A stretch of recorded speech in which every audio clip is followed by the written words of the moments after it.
Hello, how are you going? Welcome to me, Reski, on another round of Righteous Readings, where I give 4 righteous readings to you guys, my beautiful viewers. Fortunately, we have some sun glare there that's going to cause some lovely,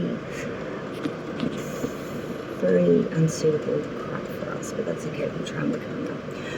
So, we are about to do the next sign in line for the 2024 predictions. I'm using my earphones today because I just can't be bothered not doing it. The next sign in line, that if you can see it through the glare, is of course my Ram family, the beautiful Aries. So the first sign for 2024 was Taurus, that was done, and now we're going to move into Aries. So luscious Aries, this will be the year that is to come, your 2024 predictions. I'm going to try and fix that sun glare that's pissing me off. Okay, that's helped us somewhat, but it has made it much darker in here, so at least we don't have that stupid glare. Anyway, we're going to move on with Aries. We are going to look at the year ahead. Now, the way this works is quite simple. We break it down to the quarters of the seasons, of course, January, February, March, then the 2nd, April, May, June, 3rd, July, August, September, and the 4th and final, October, November, December. From there, I break it down into the months, one card representing each month of 2024, and there's 12. If I feel it is needed, I will then go through and clarify these placements, which means I will pull an additional card to restructure and redefine that reading and to give it more meaning. That's where the storyline bleeds through, and where you will find your personal circumstance lying within that information. Now, I strongly applaud each and every one of you for this particular reading, for your predictions, to go by your rising sign, of course. If you feel that's not resonating, look at your sun, your moon, and your Venus placements. But the first primordial reading type I want you to be looking at is your placement of your rising. So for me, that is Capricorn. So that's the reading I would look at first. If not, then I would go to my sun, Gemini, which is also my Venus, or my moon, which is Leo, and correlate that message. Now, this is 2024. And we have not met before. Hi, my name is Redsky, and it is an absolute pleasure to meet you. If you've seen me before, then g'day, how you doing? I'm an Australian who's from South Australia, born and bred in the north of Adelaide, and is still here. And I've been doing tarot for over 25 years, since my teenage years. I also study astrology, which we will be looking at later next year and bringing in some new content on a second channel. But for now, that's all there is really to know about me. So let's find out about you. Aries, rising, if not sun, moon, or Venus. Let's check out what's coming in for your year, 2024. Let's hit it. Alright, Aries, let's not delay, let's not delay. It's taking me a long time to even get to this point with the readings, and I am somewhat concerned that I'm not going to get them at one time. So let's look at the Aries placements for the year that's to come, 2024. We're going to break it down into its quarters. So, of course, we're going to look at the first quarter firstly for 2024. This was the Aries placements.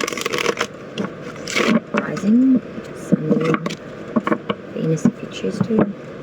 Let's look at January, February, and March of 2024 year. Wrong on the second. Shit. That was pretty flippy and fast in that request. Our first quarter is going to be something else. Second quarter. Okay. Wow, just gave me all your cards. Third quarter, July, August, and September of 2024 year for Aries placement. Okay. Wow, there's going to be a lot of sacrificial lambs this year. And the 4th and final quarter for Aries, which contains messages for October, November, and December.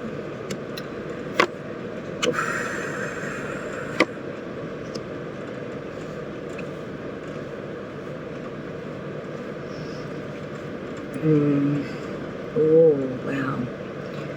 The whole underlying energy for 2024's year for the sign of Aries is the star. It's Aquarius's major, and it is a massive card. It's a card of hope, it's a card of wishes, and it's a card of not giving up on believing in things beyond your control. Call it fate, call it coincidence, call it kismet, or call it deja vu. But this is a sense of knowing, feeling, or understanding to a degree there is much more out here than what we can see, touch, taste, or explain.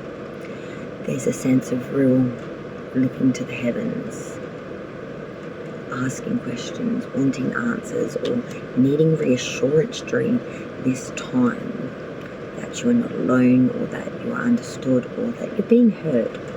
There's a sense of spiritual need here. Let's break it down, Aries, for you for 2024. Let's look at the first quarter, which contains January, February, and March.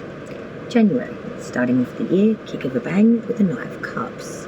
An offering, an invitation, a proposal, someone coming in, or you are actively searching for this or about willing to offer it. You really are offering up your cup. You are being very forthright and you are placing it on the table, I guess you could say, for all to see and bear witness to. There is a sense of something coming in January, something starting, or wanting to really unionize something here in a way, or get it on the same page kind of thing. For February, for Aries, Six of Cups reverse.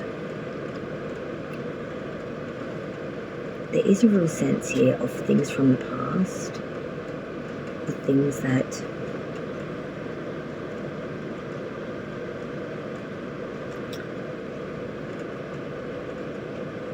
were very meaningful to you and maybe still are.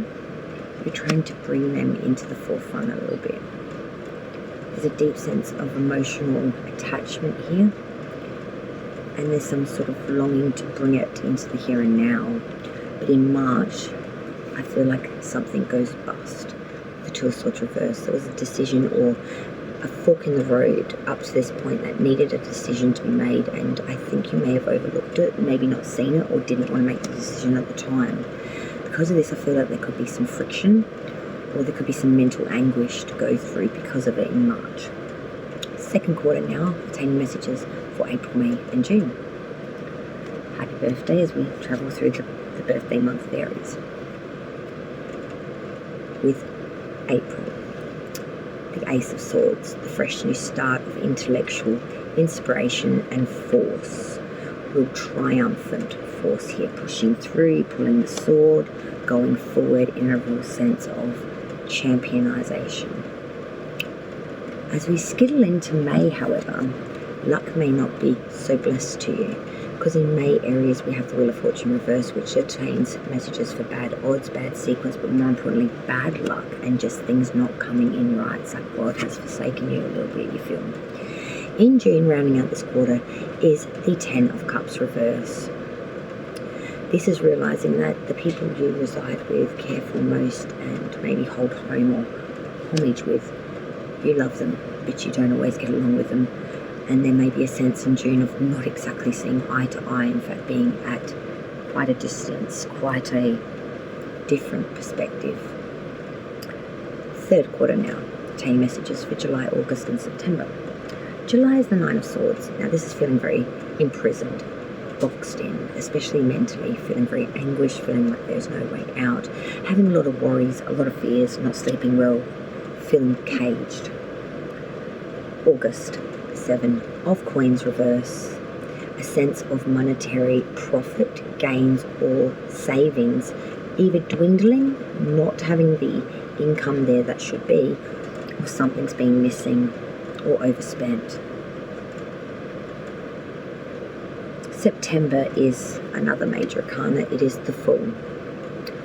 We just want to release from any responsibility, any obligation, and be free and be able to take on experience as if it was ours, wholly, solely, truly for the first time. Fourth and final quarter, October, November, December. October starts off with a bang with Libra's major arcana coming through strong, the Justice card. The fourth quarter for you, Aries, is all about justice. In October, you want it. You seek equilibrium, you seek fairness, you seek righteousness, but most importantly, you seek a third party to make a decision wholeheartedly and fairly. Whether that goes in your favour or not is not what justice does. It is its impartiality, whether that serves you or not. November, Two of Coins reverse. Aries, this is not having the agility to handle your money matters. In fact, money matters may be really big in November and causing you some strife. Final card for the fourth quarter and rounding out the reading for 2024 for Aries, December, is the Tower reverse. This year is not going to bring in much meaningful change, and December will be a reflection of that. The change you wanted to aspire to create may fall a little short when you reflect upon it in 12 months' time. But what you don't see or maybe can't acknowledge through the change by which was not in force that you felt needed to be, I feel internally there has been much change. Through this development of experience, there will become skill and there will be advances here for you, Aries, I feel. Try not to be too hard on yourself if it doesn't all play out in the simultaneously sequenced events that you had foreseen in your mind's eye in 2023. It's not all lost. I want to get you some additionals here just to find out some of these placements a bit for you. So this first quarter for Aries, let's tighten it up a bit.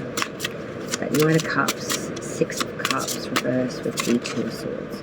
Page of Cups, yeah, there is a real sense in the first quarter of learning more skill or lending skill to that of emotional investment between other parties, people, places or things. Second quarter, a little bit of info. So rounding out that Ace of Swords, Wheel of Fortune reverse and the Ten of Cups reverse is the Nine of Cups. This is success off your own back, really coming through strong and really investing in things that meant something to you, and now they're paying off dividends. Third quarter, Nine of Swords reverse, Seven of Coins reverse with the Fool. And again, it's reaping that same storyline. You had the Nine of Swords, we've got the Nine of Swords reverse. You had the Seven of Coins reverse, we've got the Seven of Coins reverse again. So two of these cards are the exact same cards that came through initially, and I will show you exactly the same cards. This speaks of much mental anguish, and it's not all up in your head. There is reasonable fears here. There is something very much around monetary in this third quarter that is really reaping through strong because it's come through twice now. Exact same cards in the exact same sequence. Like, you can't make that shit up. Can't make that shit up. There's a real sense of real mental anguish over money in the third quarter. Fourth quarter now, additional information for Aries with the Justice, Two of Coins reverse, and the Tower reverse. What's going on? Temperance. Sagittarius is major. You know, through the justice that you seek and the things that you want, you may not have it easy, but there will be balance righted here. And temperance is all about having patience and just allowing things to fuse, allowing things to take strength through their tenacity and through temperance. Being patient, being due diligent, balancing it out, rocking it back and forwards. And the bottom of the deck is Justice card to clarify that. Star. Aquarius, Libra. Being hopeful through spirituality and things you cannot see, touch, taste and feel. And being honor bound by the just laws of our society and the things that we can touch, taste and feel and have taken from us. We are very hopeful in 2024, Aries, I feel, that justice will be served from the gods. I don't know who wronged you or what kind of redemption or justice here that you seek in 2024, especially in this fourth quarter. But the whole underlying beating drum of this reading for 2024 is that justice and the star. For impartial, truly fair deliberation of a decision, and may the gods be witness and adhere to it as you wish they would. I don't think there's much I can give you more than that, except for one more piece of due diligent piece of pie. And that, my darlings, is a spirit animal for the year. So Aries, to round out your 2024, I want to get your spirit animal to guide you with a message to keep in the back pocket for the year. In case you ever find yourself needing some advice or pick me up, this would be the thing to reach for. Just give me a moment, because we've had two come out. So the first one here is called the Blue Heron. Trust your deepest sense of knowing what the right action is and do it, and don't rely on others to tell you what to do or how to act. Not everyone will approve of your decisions you make, and if your choice goes against the grain of what people expect from you, you'll no doubt run into strong criticism and judgment. Stand still, look around, you and breathe. You're doing just fine in spite of others' assessments of you. Besides, your greatest and most fulfilling support will come from that place inside that guides you by revealing signs that tell you you're on the right path to follow. Heeding these signs helps your soul be in alignment with Spirit's intent for you. You may have to get both feet in the water and wade through the dregs of other people's disapproval, asserting yourself where needed. Practical optimism and clarity of purpose will always dissipate any tendencies towards cynicism or self-pity. Trust in your inner knowing and let that be the source of your strength to help you keep moving forward. The associations with the blue heron are autonomy, dignity, self-determination, balance, gracefulness, peacefulness, resolve, uniqueness, illumination, independence, boundaries, exploration, fluidity, self-reliance, dignity, and deliverance. Your second one, because you did get 2 as a bit of a bonus, and before we round that out, I'd just like to say thank you everyone for all your support through 2023, and regardless of what's on the cards today, I hope you have a brilliant 2024. We got the Peacock. It's time to step forward and stop hiding behind any of the facades that you've developed over the years. Although these personas have been highly adaptive and helped you along the way, for which you can be grateful, there's more to you to impress upon the world, and it's ready to emerge. There's a certain safety and comfort in inconspicuously and always staying in the background, yet in playing it safe in this way, others don't have the opportunity to get to know you, who you truly are, and you don't get to experience the richness and textures that are possible by participating more fully in life. By remaining in the background, you not only alienate yourself from others, but often end up allowing others to choose for you. Doing so can make you feel like a passive victim of life. Being noticed does have some risks though. People may criticize or judge you, particularly if they're not used to you asserting yourself in such a way. Or you may judge yourself, which can be an even harsher sentence. These are the most likely risks, but they're actually extremely minimal. So shed any guilt of shame and come out with who you are. Wear more colourful clothing, sing, dance, and let others know your thoughts, feelings, and opinions. You can do so with grace, dignity, and enthusiasm, and you might even enjoy it. The associations with the beautiful Peacock are self-confidence, clairvoyance, sensitivity, healing, dignity, laughter, leadership, gracefulness, flamboyance, colourfulness, cheerfulness, radiance, and attractiveness. I think there is a sense here of needing some self-confidence, a bit of a boost, a bit of a leg up on that front. I feel maybe you may have been your own harshest critic in 2023 or maybe in 2024 as well. But it's time to release those shackles by which you hold yourself so accountable for, and to allow yourself to be able to be the blooming blossom by which you truly are within, and allow that to take center shape, take hold, and fold in to who you are, and allow everyone else to partake in its beauty instead of holding it within so tightly. Thank you so much, Aries. I hope you enjoyed your 2020 projections, and I can't wait to see you in the year that is to come. Till then, light love to all from me, Redsky, and I hope to see you soon. Bye all.